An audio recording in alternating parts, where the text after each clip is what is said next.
नमस्कार, मैं चंदन कुमार और आप देख रहे हैं अपना पसंदीदा चैनल अंगवानी।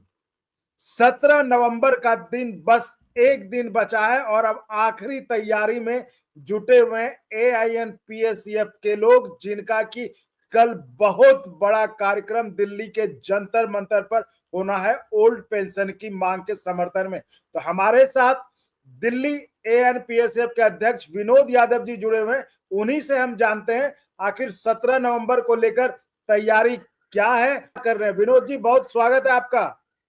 बहुत बहुत धन्यवाद चंदन जी। विनोद जी, और क्या तो बस कुछ घंटे बचे हैं आपकी सबसे बड़ी कार्यक्रम को लेकर, तो क्या तैयारी है? अब तो आखिरी दौर है, तो क्या तैयारी है? तैयारी भाई साहब ज्यादा से ज्यादा साथियों तक मैसेज कन्वे करने का है और निश्चित रूप से हम बिल्कुल निश्चिंत है। इस बार दिल्ली में ऐतिहासिक पेंशन जयघोष रैली होगी और उस जयघोष की गूंज हमें लगता है पूरे भारत तक जाएगी। दिल्ली में कोई भी छोटा बड़ा कोई भी इवेंट होता है वो देश भर में आवाज जाती है उसकी, और हम पूरी तरह से निश्चिंत है कि सरकार तक ही हमारी बात मांग ओपीएस की निश्चित रूप से जाएगी।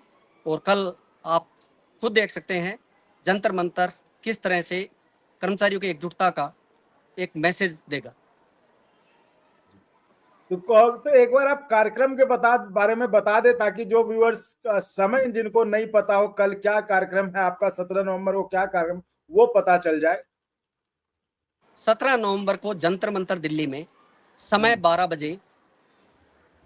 हमें लगता है कि जहां तक एनपीएस कर्मचारियों के बीच में हमारी आवाज गई है, जहां तक मैसेज गया है, वो सब कर्मचारी दिल्ली में जुटेंगे और जो बुढ़ापे की लाठी है पुरानी पेंशन, उसकी एकमात्र एजेंडे को लेकर के देश भर के कर्मचारी जंतर मंतर पहुंचेंगे और देश के कर्मचारी सरकार को एक मैसेज देंगे कि कर्मचारी जगे हुए हैं, एकजुट हैं और अपनी मांग को लेकर के पूरी तरह से ताकत के साथ दिल्ली में डटे हुए हैं और ये पुरानी पेंशन बहाल करेंगे। और इसी प्रयास में हमारे राष्ट्रीय अध्यक्ष डॉक्टर मंजीत सिंह पटेल जी के नेतृत्व में all India NPS employ federation national mission for old pension scheme Bharat के बैनर तले ये पेंशन जयघोष रैली ऐतिहासिक होगी। और ऐतिहासिक होने का परिचय ये होगा कि जो गजट नोटिफिकेशन आएगा यूपीएस का, उसमें काफी बदलाव होंगे और इस पेंशन जयघोष रैली का असर आपको नजर आएगा। तो आप ये कह रहे हैं कि जो 17 नवंबर को रैली होने वाली है दिल्ली के जंतर मंतर पर, उसका असर जो गजट आने वाला उस पर दिखेगा, वो कैसे होगा? नहीं, बिल्कुल निश्चित रूप से, क्योंकि सरकार ने यूपीएस की चर्चा की, यूपीएस को लेकर के कुछ चीजें निकाली, कुछ चीजें डिलीमा में है सरकार। और सरकार को अब ये पता चलेगा कि कर्मचारी आखिर चाहते क्या है, उनका मोटिव क्या है, वो कौन सी ऐसी बातें हैं जो सरकार की तक वो मैसेज नहीं पहुंच पाई।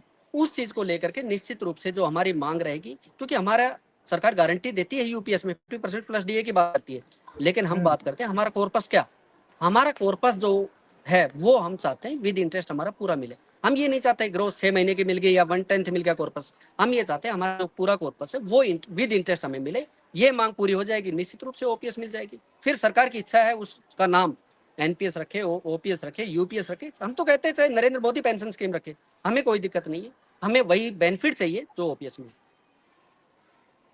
तो आपको क्या लग रहा है कल कितने लोग आ जाएंगे? कितने लोगों की तो नहीं कह सकते, लेकिन हम ये कहते हैं कि एनपीएस कर्मचारी, क्योंकि सोशल मीडिया के माध्यम से हमारी पूरी टीम हर तरह से साथियों को मैसेज कन्वे कर पाई है और लगता है कि जो एनपीएस के कर्मचारी जहां तक भी हमारी आवाज पहुंची है निश्चित रूप से दिल्ली में पहुंचेंगे। हम पूरी तरह से सुनिश्चित है दिल्ली में एक अच्छी संख्या बल होगी और वो मैसेज सरकार तक निश्चित रूप से पहुंचेगा। तो दिल्ली से तो बाहर के भी लोग आ रहे होंगे इसमें? देश भर से जितने भी एनपीएस कर्मचारी हैं, जहां तक हमारी आवाज पहुंची है निश्चित रूप से दिल्ली में। तो उनके लिए क्या इंतजाम किया आपने? नहीं, व्यवस्था बिल्कुल सुनिश्चित है और दिल्ली की टीम आयोजक होने के नाते पूरी तरह से वॉलंटियर्स और दिल्ली की पूरी टीम इसलिए सवाल आपसे पूछ रहा हूं क्योंकि आप दिल्ली के अध्यक्ष हैं और सारी इस बार जिम्मेदारी आपकी बन रही है। तो क्या इंतजाम है जो बाहर से लोग आ रहे हैं? नहीं, पूरी तरह से जिन लोगों को ये लगता है कि भाई एक दिन पहले आएंगे उनके लिए ठहरने की सारी चीजों की व्यवस्था है। उसके बाद में बाकी किसी तरह की कोई दिक्कत नहीं है, व्यवस्था भी है, रुकने की व्यवस्था है और उनके लिए आने जाने में किसी तरह की कोई दिक्कत नहीं होगी। ये कार्यक्रम कब खत्म होगा? 12 बजे से शुरू होकर दिल्ली के जंतर मंतर पर 12 बजे से शुरू होकर लगभग कब तक चलेगा? लगभग शाम के 5-6 बजे तक चलेगा। तो हम व्यूअर्स के लिए ये भी बता दें, जंतर मंतर आने के लिए जंतर मंतर कौन सा स्टेशन है, पटेल चौक है, मेट्रो स्टेशन है, वो भी बता जी, दीजिए पटेल चौक से लगभग 100-150 मीटर की दूरी है। मेट्रो को ऑप्ट करे वो सबसे बेहतरीन एक रास्ता होगा जंतर मंतर पहुंचने के लिए। अच्छा है मेट्रो से आए, क्योंकि पर्सनल व्हीकल से आने में उसमें दिक्कत होगी, हो सकता है पार्किंग वगैरह का इश्यू आए। तो अच्छा ये है कि जंतर मंतर पहुंचे, मेट्रो का प्रयोग करें। और जंतर मंतर आपका इंतजार में है। Delhi team, Delhi all India NPS employ federation की पूरी कार्यकारिणी आपका इंतजार में है, आपके स्वागत में है, आपका अभिनंदन करता है। देश भर के सभी कर्मचारी जरूर अपना बहुमूल्य समय निकाल करके अपने बुढ़ापे की लाठी के लिए दिल्ली जरूर पहुंचे। 17 नवंबर जंतर मंतर, समय 12 बजे। आपकी ताकत, कर्मचारियों की ताकत निश्चित रूप से पुरानी पेंशन बहाल करवाए। तो चलते चलते ये बता दीजिए विनोद जी, आखिर कल जो इतनी बड़ी सभा होगी, रैली होगी, उस पर आप सरकार से किन किन, एक बार फिर से हम अगर उसको दोहरा लें तो सरकार से कल मेन क्या मांग रहेगी कल आपकी? हम सरकार से मांग करते हैं, एक तो इन्होंने जो 25 साल की जो क्राइटेरिया रखा है, हम ये चाहते हैं 25 साल को 20 साल किया जाए। उसके अलावा हम ये चाहते हैं जो हमारा कॉर्पस है, जो हम कटवाते हैं, जो गवर्नमेंट कंट्रीब्यूशन भी लगती है, हम ये चाहते हैं हमारा कॉर्पस को विद इंटरेस्ट सरकार दे। ये बड़े मुद्दे हैं जिनको लेकर के हमें लगता है सरकार को कोई परेशानी नहीं होनी चाहिए। और निश्चित रूप से हम पूरी तरह से, क्योंकि मोदी सरकार ने बड़े बड़े निर्णय लिए, मोदी व्यक्तित्व ऐसे हैं जिन्होंने बड़े निर्णय लिए हैं, एक मैसेज कन्वे किया है। और हमें लगता है कि आजकल चर्चा होती है आर्थिक रूप से हमारा देश बहुत मजबूत है, लगभग चर्चा होती है तीसरे नंबर से आर्थिक रूप से है। तो पुराने कर्मचारियों को ये सुविधा देने में कोई समस्या नहीं होनी चाहिए। और कर्मचारी वो है जो देश की सारी पॉलिसीज को इम्प्लीमेंट करता है। तो हम कल वो चाहते हैं कार्यक्रम जी कुछ बोल रहे थे आप, पूरी कर लें बात अपनी। हम ये चाहते हैं जब इलेक्टेड को दिया जा सकता है, एक दिन के लिए इलेक्टेड को दिया जा सकता है, तो सिलेक्टेड को क्यों नहीं दिया जा सकता, जो 30-35 साल सेवा देते हैं। और ये वही सिलेक्टेड लोग होते हैं जो सरकार के इलेक्टेड हैं या सरकार की जो पॉलिसीज है उनको इम्प्लीमेंट करते हैं।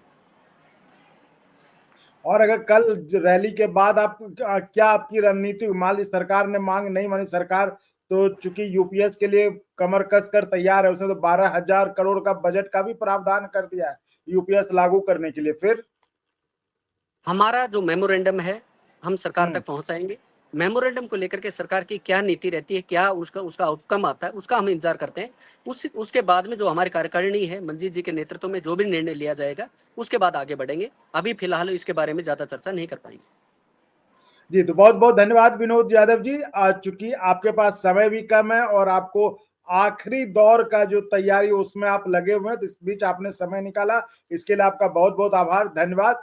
तो कल यानी कि 17 नवंबर को जो रैली होने वाली दिल्ली के जंतर मंतर पर ओपीएस के लिए, उसके बारे में विनोद यादव जी हमें बता रहे थे कि आखिर क्या तैयारी है, क्या मांगे और कल कार्यक्रम क्या क्या होने हैं वहां पर दिल्ली के जंतर मंतर पर। तो साथियों, इसी तरह आप चैनल को लाइक शेयर सब्सक्राइब करते रहें और संभव हो तो ज्वाइन भी करें, जिससे हम आपके लिए और गुणवत्तापूर्ण कंटेंट के निर्माण में मदद मिले। बहुत बहुत धन्यवाद विनोद जी। धन्यवाद चंदन जी, थैंक यू वेरी मच। और अगर आपको अच्छा लगा तो एक बार और आपको मैं कहना चाहूंगा कि आप इसको प्लीज सब्सक्राइब और शेयर करते रहें, ताकि हमारा भी मनोबल और सपोर्ट बना रहे।